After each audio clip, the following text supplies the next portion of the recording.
Hi అండి, నేను ఈరోజు మామిడికాయ పచ్చడి చేస్తున్నాను. ఇప్పుడు మామిడికాయ పచ్చడిని చూద్దాం.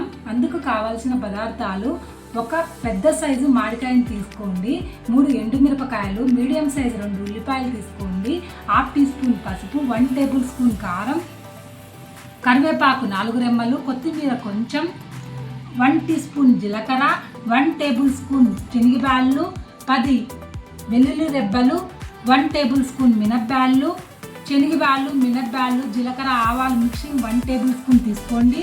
రుచికి సరిపడినంత సాల్ట్, పోపుకు తగినంత నూనె. ఇప్పుడు తయారీ విధానాన్ని చూద్దాం. మామిడికాయని చెక్కు తీసి ఈ విధంగా తురిమి పెట్టుకోండి.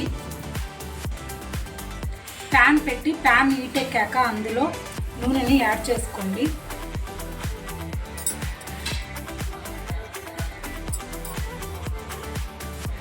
ఆయిల్ కొంచెం హీట్ ఎక్కాక అందులో శనగబ్యాళ్ళని యాడ్ చేసుకోండి. యాడ్ చేసి ఒక్కసారి మిక్స్ చేయండి. మినప్పాలను కూడా యాడ్ చేసుకోండి. యాడ్ చేసి మిక్స్ చేయండి. అందులోనే జీలకర్రని కూడా యాడ్ చేయండి. మిక్స్ చేసిన పోపు దినుసులు కూడా యాడ్ చేసి ఒకసారి బాగా మిక్స్ చేయండి. అందులోనే కరివేపాకును కూడా యాడ్ చేసుకోండి. కొత్తిమీరకాయలని ఈ విధంగా తుంచి వేసుకోండి. వేసి ఒకసారి బాగా మిక్స్ చేయండి. ఇలా వేగిన తర్వాత అందులోనే కట్ చేసిన ఆనియన్స్ని యాడ్ చేసుకోండి. యాడ్ చేసి ఒకసారి బాగా మిక్స్ చేయండి. ఆనియన్స్ని యాడ్ చేసిన తర్వాత కొంచెం కలర్ వచ్చేంత వరకు వేయించుకోండి. అందులోనే కొంచెం సాల్ట్ని కూడా యాడ్ చేసుకోండి. యాడ్ చేసుకొని కాసేపు వేయించుకోండి. అందులోనే వెల్లుల్లి రెబ్బలను కూడా యాడ్ చేసుకొని కాసేపు బాగా మగ్గనివ్వండి. ఇలా కొంచెం వేగిన తర్వాత అందులోనే పసుపును కూడా యాడ్ చేసుకోండి. యాడ్ చేసి మిక్స్ చేయండి.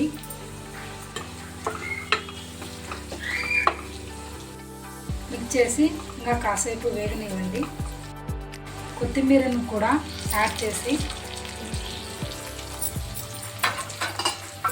మిక్స్ చేసి బాగా ఇంకా కాసేపు వేగనివ్వండి. ఈ విధంగా వేగిన తర్వాత అందులో మనం తురుము పెట్టుకున్న మామిడికాయ తురుముని యాడ్ చేసుకోండి. అందులోనే కారాన్ని కూడా యాడ్ చేసుకొని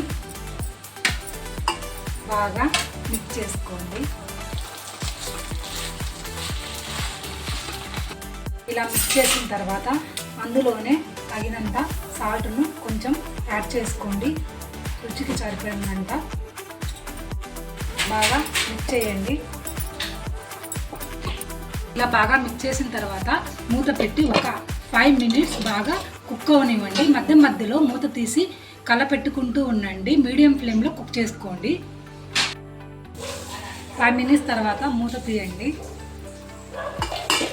చూడండి, మామిడికాయ పచ్చడి రెడీ అయిపోయింది. మీరు మధ్య మధ్యలో ఇలా కలబెట్టుకుంటూ చెక్ చేసుకోవాలి.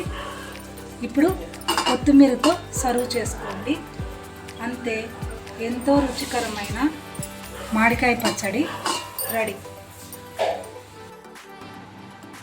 దీన్ని ఒక బౌల్లోకి సర్వ్ చేసుకోండి. ఎంతో రుచికరమైన మామిడికాయ పచ్చడి రెడీ. ఇప్పుడు దీనికి కాంబినేషన్గా నేను కట్ రైస్ చేశాను. ఆ కట్ రైస్ లింక్ డిస్క్రిప్షన్లో ఉంది, చూడండి.